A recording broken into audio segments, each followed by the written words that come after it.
हम अपना सेशन। सभी को नमस्कार। आज हमारे बीच में जो हमने अतिथि के रूप में बुलाया है वो हैं श्रीमती सुशीला पॉलीवाल। मैडम सन 1993 में उनका रजिस्ट्रेशन हो गया था लॉ में और तब से वो प्रैक्टिस में हैं और अभी वर्तमान में भी वो हाई कोर्ट में प्रैक्टिस में है। मैडम की उपलब्धियां हैं कि मैडम ने 2003 से 2010 government advocate MP government advocate इन हाई कोर्ट के रूप में पद पर पदस्थ रहीं और इसी के साथ ही वो 2003 में executive member high court bar association की भी मेंबर रही हैं। मैडम वर्तमान में अखिल भारतीय अधिवक्ता परिषद के महाकौशल प्रांत की महिला प्रमुख हैं। मैडम आपका लॉजिकल वाइस में हम बहुत बहुत स्वागत करते हैं। नमस्कार सभी को। जी, मैं श्रीमती सुशीला पालीवाल। जी अच्छा, मैडम हम अपना आपसे क्वेश्चन आंसर सेशन स्टार्ट करने की परमिशन चाहेंगे। जी जी, ओके। जी सभी को नमस्कार। जी मैम, मेरा पहला प्रश्न है कि विधि के क्षेत्र में आप विगत कितने वर्षों से जुड़ी हैं और आपने किस तरह के मामले ज़्यादा किए हैं, उनके अनुभव हमारे व्यूअर्स को बताइए, स्टूडेंट्स को। मैं विधि के क्षेत्र में, वैसे तो मेरा रजिस्ट्रेशन 1993 का है, जी लेकिन मैं विधि के क्षेत्र में 1996 से जुड़ी हूँ जी और तब से अभी तक वकालत कर रही हूँ। और मैंने सभी मतलब क्षेत्र में, विधि के क्षेत्र में कार्य किया है, जैसे कि criminal, constitution, service law, civil matter, सभी में काम किया है। सबसे ज्यादा काम मैंने क्रिमिनल साइड में किया है। जी क्रिमिनल, क्योंकि क्रिमिनल में एक तो कम पढ़ना रहता है, कुछ कम मतलब ऐसा बहुत ज्यादा डीप में मतलब पढ़ाई नहीं रहती है। और चूंकि मैं एक महिला हूँ और मुझे बहुत सारी रिस्पॉन्सिबिलिटी रहती है, इसलिए मैंने क्रिमिनल लॉ की तरफ ज्यादा प्रेफर किया है। जी और अनुभव की बात करें तो ऐसे कई केसेस मेरे सामने आए हैं, महिला महिला उत्पीड़न से, और मतलब महिला के साथ में जो क्राइम्स होते हैं, सभी तरह के, मतलब 302, 307, मतलब सभी मैंने मतलब थारो मतलब स्टडी करके ही मतलब उसको किया है। जी और अनुभव की बात की जाए तो मुझे मतलब जहाँ पे भी मैंने काम किया है, जिस भी कोर्ट में काम किया है, मुझे बहुत अच्छा रिस्पांस मिला है। यही मेरा सबसे बड़ा अचीवमेंट है। जी मैम। मैम, मेरा अगला प्रश्न है कि आप अधिवक्ता परिषद की प्रांत प्रमुख हैं, तो हमें संगठन के जो उद्देश्य हैं, संगठन की जो कार्य प्रणाली है, उसके बारे में कुछ बताइए। संगठन की कार्यप्रणाली की बात कहे तो सबसे पहले अनुशासन आता है, क्योंकि हमारे संगठन में अनुशासन का बहुत ज्यादा महत्व है। और संगठन अधिवक्ता परिषद में सर्वप्रथम अनुशासन को ही प्राथमिकता दी जाती है। और न्याय की तरफ देखे तो हमारा संगठन न्याय मौम धर्म के आधार पर ही टिका हुआ है।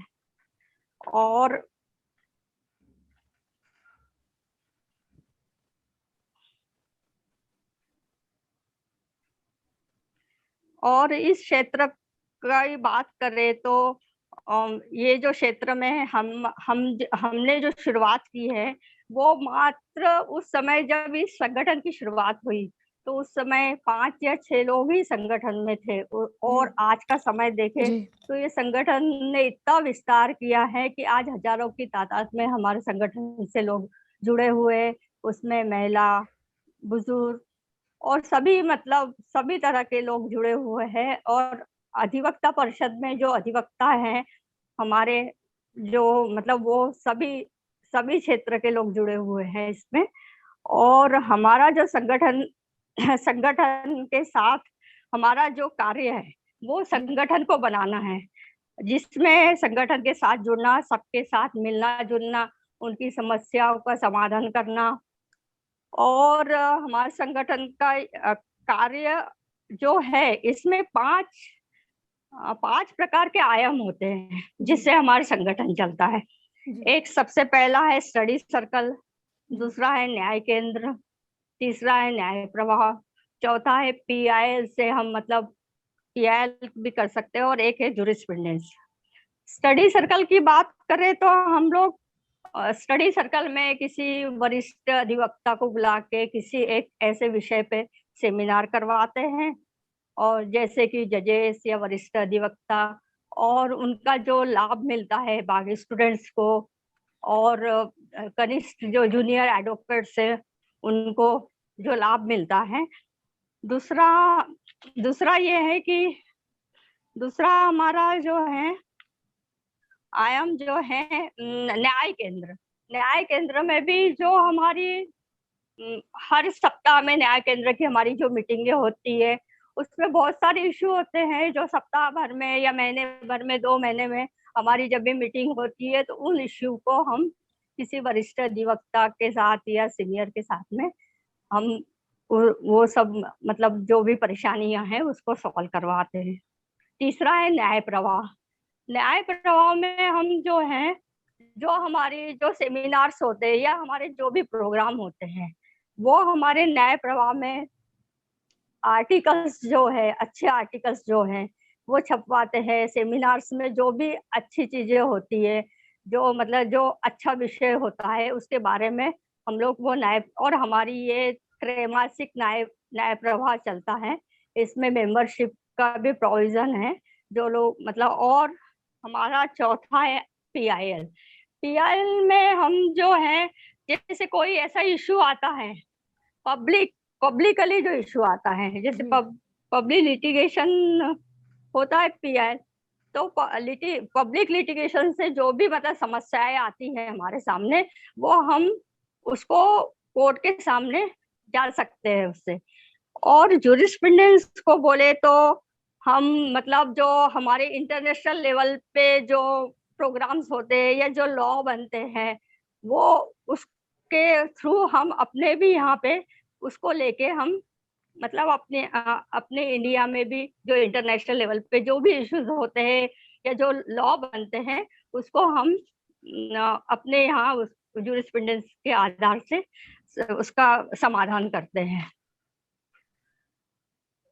ये हमारे 5 आयाम हैं, जी। और संगठन इसी इसी आयामों पे संगठन चलता है हमारा। इसके बेसिक मेन फीचर्स यही हैं संगठन के। संगठन के मेन फीचर्स। जी। मैडम, तो फिर मेरा नेक्स्ट प्रश्न इसी से रिलेटेड है कि अधिवक्ता परिषद फिर किस प्रकार महिला अधिवक्ताओं के व्यक्तित्व के निर्माण में महत्वपूर्ण भूमिका अदा करता है अपने इन्हीं आयामों के थ्रू? महिला ये संगठन के मतलब संगठन जो है, हमेशा देखिए संगठन में महिलाओं की विशेष भूमिका होती है, जी। क्योंकि महिलाएं संगठन से जुड़ती हैं तो मतलब सारी जिम्मेवारी उनके ऊपर रहती है। फिर भी हम महिलाओं को ज्यादा से ज्यादा जोड़ने की, उनकी समस्या का समाधान करने की, उनके उनको अवेयरनेस करने की, और मतलब और वो कुछ कार्य कर रहे संगठन के लिए, तो छोटी छोटी टुकड़ियों में छोटी छोटी टुकड़ी पहले बना के मतलब 4-5 का ग्रुप बना के फिर उस संगठन को मतलब बढ़ाए, उससे 5 से 10, 10 से 15 ऐसी चेन बनती जाती है। तो वो संगठन में महिलाओं की जो मतलब एक संगठन बनाने की एक प्राथमिकता होती है, जी। जी। और उस प्राथमिकता के ही द्वारा हम संगठन का काम करते हैं। जी। मतलब उनके चहुमुखी विकास की ओर आप लोग पूरा ध्यान देते हैं, जो संगठन से महिलाएं पूरा जुड़ ध्यान जाए। देते हैं उनकी, जी जी, समस्या, उनकी जो भी समस्या है उनको मतलब जैसे कि किसी क्षेत्र में उनको कोई कार्य करना है तो उसके बारे में वो किस तरह से कार्य करें, तो उसकी जानकारियां संगठन के थ्रू हम उनको देते हैं। जी। मैडम, आप इतने बड़े पद पे भी हैं और दूसरी चीज़ ये है कि आप एक अधिवक्ता भी हैं, तो आपकी दोनों व्यस्तताएं इतनी ज़्यादा हैं, एक एज अ अधिवक्ता और एज अ महिला प्रमुख, तो इन दोनों में आप तालमेल कैसे बैठा पाती हैं और साथ में आप घरेलू जिम्मेदारियां भी आपके साथ होती हैं, तो थोड़ा आप उसमें भी हमें जानकारी दीजिए, मार्गदर्शन दीजिए। देखिए महिलाओं के साथ तो परेशानियां, और महिला नाम ही मतलब महिला जो है वो क्या नहीं कर सकती आज में। इसलिए मेरा मेरा भी जो बेसिक मतलब वकालत में आने का मतलब वो था कि मैं किसी के लिए कुछ कर सकूं। और चूंकि मेरी पढ़ाई तो 12th तक के हुई थी, उसके बाद में फिर मेरी मैरिज हो गई। मैरिज के बाद में फिर बच्चों की जिम्मेवारी, घर की जिम्मेदारी, और भी मेरे पास में कुछ स्टूडेंट्स पढ़ते थे उनकी जिम्मेदारी।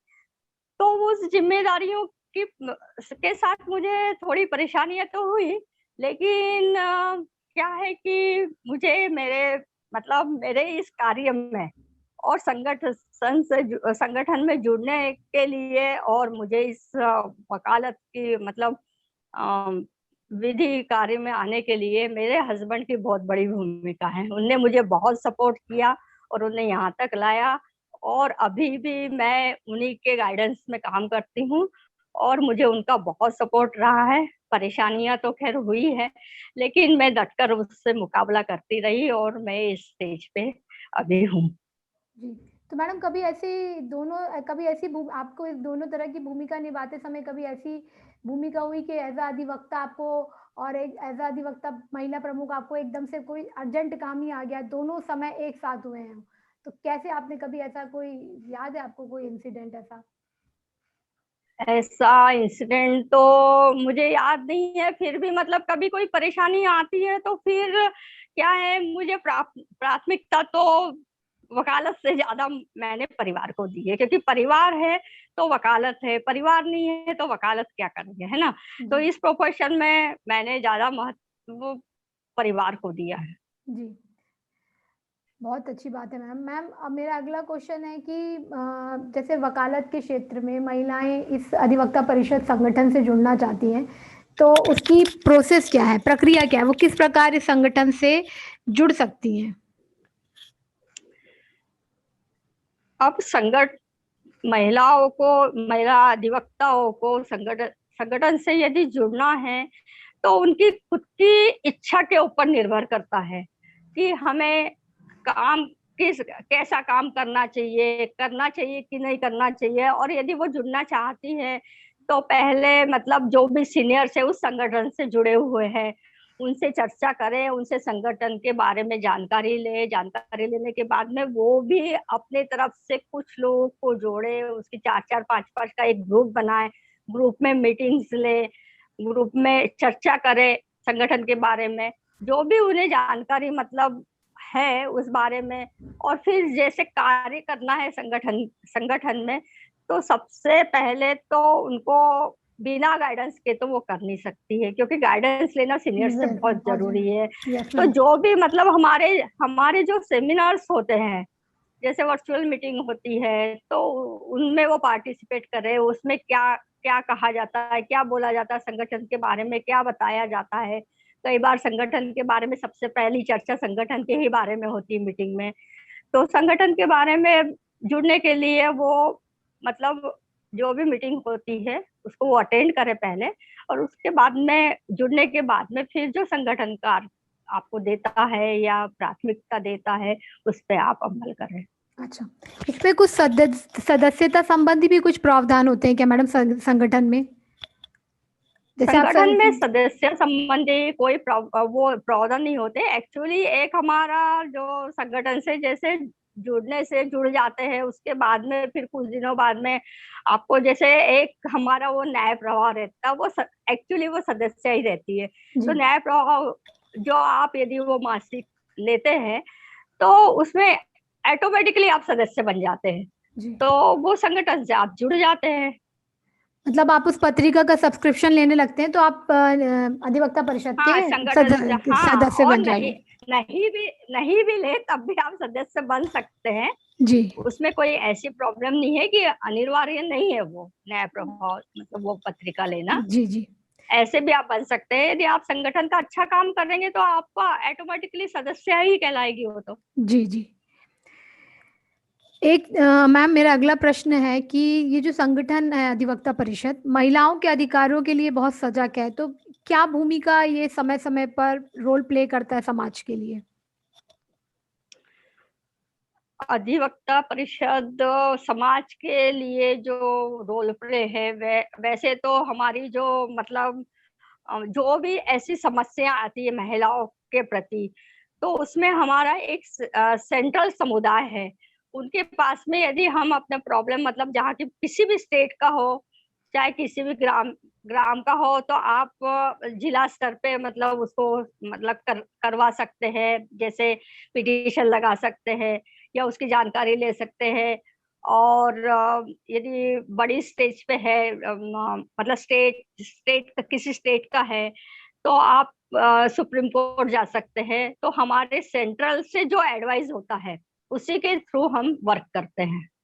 अच्छा, वो सारा प्रोसीजर आपका सेंट्रल से आता है, ऊपर के पद से? सेंट्रल से होता है, क्योंकि वहीं से डायरेक्शन आते हैं और उसी डायरेक्शन के हिसाब से हमको काम करना रहता है। जी जी। मैडम, एक चीज़ है कि जैसे जब वकालत के क्षेत्र में नई लड़कियां आ रही हैं, महिलाएं आ रही हैं और लड़कियां आ रही हैं, तो काफ़ी सारे उनके मन में क्वेश्चंस होते हैं कि हम इस क्षेत्र में कैसे काम करेंगे, हमारा कैसे भविष्य होगा। तो उनके लिए आप कुछ परामर्श देंगी क्या? देखिए, मुझे तो बहुत खुशी होती है कि जब लड़कियां इस प्रोफेशन में आती है, क्योंकि ये प्रोफेशन भी एक बहुत अच्छा प्लेटफॉर्म है जिसको कि अपनी मतलब अपना प्रोग्रेस करना है, या कहीं जैसे कि इसी प्रोफेशन में आके आप मतलब हाई लेवल, जैसे कि आप डिस्ट्रिक्ट जज बनते हैं, वो एडमिनिस्ट्रेटिव ऑफिसर बनते हैं, उसके बाद में आप लॉ ऑफिसर्स भी अपने यहाँ महिलाओं के लिए मतलब हाई कोर्ट में भी, डिस्ट्रिक्ट कोर्ट में लॉ ऑफिसर एडीपीओ होते हैं, लॉ ऑफिसर्स होते हैं। तो महिलाओं के लिए ये बहुत अच्छा प्लेटफॉर्म है। और वकालत करनी है तो मुझे लगता है कि शुरुआत में किसी सीनियर के साथ में करनी चाहिए। जी सीनियर को आप यदि सीनियर के साथ में करेंगे तो उनसे बहुत सारा आपको नॉलेज मिलेगा, गाइडेंस मिलेगा, आपको लॉ के बारे में जानकारी मिलेगी, आपको कैसे मतलब सीढ़ी चढ़ना है, कैसे करना। उनके साथ में यदि आप अपीयर होंगे, जाएंगे उनके ऑफिस जाएंगे, लाइब्रेरी में, मतलब उनका जो आप मतलब सपोर्ट करेंगे, तो आपको कोई, मुझे नहीं लगता कि कोई कठिनाई होगी। क्योंकि महिलाओं को देखिए, महिलाओं को तो कोई आगे बढ़ने नहीं देता। इस प्रोफेशन में भी बहुत सारी महिलाओं को रुकावटें आती है, लेकिन उसको सबको इग्नोर करके और एक अच्छा स्टैंड लेके यदि महिला कोई प्रोफेशन में आती है तो वो जरूर सक्सेसफुल होगी। जी। मैडम, मेरा एक अंतिम प्रश्न है कि जैसे कोविड-19 का दौर चला, तो सभी को, हर वर्ग को समस्याएं आई, अधिवक्ताओं को भी आई, कोर्ट में भी बहुत सारी प्रॉब्लम आई। पर क्या विशेष रूप से महिला अधिवक्ताओं में की जो समस्या आई, वो, और आपको क्या लगता है हमें क्या उपाय करने चाहिए इस संबंध में? अब देखिए, कोविड-19 तो ऐसी बीमारी, ऐसी मतलब ये आई है कि वे तो सभी वर्गों को इसमें परेशानी हुई है, और अधिकतर हमारे प्रोफेशन को बहुत ज्यादा हुई है। क्योंकि नुकसान हुआ है। एक तो वर्चुअल हियरिंग हो रही थी कोर्ट में। तो जो मतलब जैसे सिटी में है या जहाँ नेटवर्क अच्छा है, वहाँ तो उन लोगों को समस्या नहीं हुई अ, अपने मतलब सुनवाई केसेस करने में। लेकिन जहाँ नेटवर्क नहीं है वहाँ उन लोग को बहुत समस्या हुई है कि वर्चुअल करने, तो उनका प्रोफेशन में वो बहुत डैमेज हुआ उनको। तो उनको हेल्प तो मतलब ऐसी है कि हमारे जो अधिवक्ता बार काउंसिल ऑफ इंडिया जो है, उनने भी जो देने मतलब कुछ वो पैसे देने का मतलब वो प्रोविजन के अंतर्गत जो भी है। और हमारे यहाँ पे भी हाई कोर्ट में भी आपदा संगठन मतलब वो समिति एक बनाई है, जिसमें कि काफी मुझे लगता है कि अच्छा खासा मतलब वो पैसा जमा हो गया था ऐसे ही मतलब। और मुझे लगता है कि बहुत सारे डिस्ट्रिक्ट प्लेस पे भी और तहसील प्लेस पे भी अधिवक्ता, वो नहीं अधिवक्ताओं की हेल्प की, जो कि मतलब जिनके पास में मतलब जरूरतमंद जो अधिवक्ता है जिनके पास में, यानी सुबह का है तो शाम का नहीं है। क्योंकि ये प्रोफेशन ऐसा है कि आ गया केस, आ गया आपके पास तो आ गया, नहीं आया तो महीने भर भी कोई केस नहीं आता। ऐसे सबके साथ में समस्या हो रही।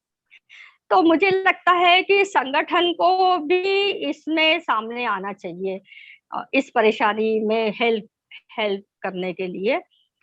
और मैं भी प्रयास करूंगी अगले मीटिंग में या उसके बाद में, या फिर ये हाई कोर्ट खुल जाता है उसके बाद एक मीटिंग करके, कि हमारे जो अधिवक्ताएं इस दौर से गुजरे हैं उनको कुछ मदद हो जाए, तो हमारा संगठन भी इसके लिए कुछ काम करे। जैसे कि पिछली बार एक मीटिंग हुई थी हमारी प्रांत की, तो उसमें अजय शुक्ला जी ने ये बताया था कि उनने बहुत सारे जो मतलब एडवोकेट के परिवार थे, तो उनकी जो हॉस्पिटल की जो समस्याएं थी बिलिंग की, जिसमें 4 लाख 5 लाख के लगभग जो, तो उसको उनने मतलब 1/3 1/4 करवाया। तो ऐसे हमारे कई लोगों ने मतलब हेल्प की है। तो हमें भी संगठन के द्वारा ऐसी मतलब हेल्प करने की उम्मीद मैं रखती हूँ, मतलब ऐसे हेल्प करने की उम्मीद। मैडम, आपसे बात करके, आपसे मार्गदर्शन लेके बहुत अच्छा लगा। अधिवक्ता परिषद के बारे में हमें बहुत सारी जानकारियां भी प्राप्त हुई। ऐसे हम आपके साथ आने वाले सेशंस भी करेंगे। आप हमारे व्यूअर्स को और स्टूडेंट्स को कोई अपनी तरफ से कुछ कहना चाहती हो तो प्लीज़। मैं स्टूडेंट्स को और जो भी व्यूअर्स है उनको यही कहूंगी कि स्टूडेंट्स को जो कि लॉ के फील्ड में आना चाहते हैं या आएंगे, तो सबसे सबसे ज्यादा तो मैं यही कहूंगी कि उनको मतलब जो आएंगे उसमें उनको सबसे पहले तो ये जो प्लेटफॉर्म है ये उनके लिए बहुत अच्छा प्लेटफॉर्म है। और यदि आना चाहते तो, और सबसे पहले तो मैं कहूंगी कि सीनियर्स सीनियर्स का सम्मान करें। और उसके साथ साथ आप आपका खाली समय जो भी मिले इस प्रोफेशन में आते हैं, आप जूनियर्स आते हैं जैसे, तो इधर उधर न बैठते हुए लाइब्रेरी में जाके बैठे, बुक्स पढ़े। और सीनियर्स के साथ यदि अपीयर होते हैं तो उनको असिस्ट करें, और पढ़ के जाए उनके साथ में। मतलब यदि आप अपीयर हो रहे हैं तो पढ़ के जाए, उनको असिस्ट करें, तो आपको कोई नहीं रोक सकता आगे बढ़ने के लिए और ऊंचाइयों पे पहुंचने के लिए। यही थैंक मैं यू सर। सबसे शुभकामना करती हूँ। जी, थैंक नमस्कार। नमस्कार। हम नमस्कार। मैडम का बहुत बहुत धन्यवाद करते हैं कि मैडम ने हमारे सामने इतने अच्छे प्रश्नों के इतने प्यारे उत्तर दिए, इतने अच्छे से उन्होंने उत्तर दिए, ज्ञानवर्धक हमारा मार्गदर्शन किया, जिससे हमारे सारे व्यूअर्स को और छात्र छात्राओं को इस संबंध में काफ़ी जानकारी मिली होगी। मैडम, आपका हमारे लॉजिकल वाइज में आने के लिए बहुत बहुत धन्यवाद। और हम आपसे अनुरोध करेंगे कि हम आपके से कभी नेक्स्ट सेशन करना चाहें तो आप हमें उसकी अनुमति देंगी। तो मैम, नमस्कार। नमस्कार। नमस्कार।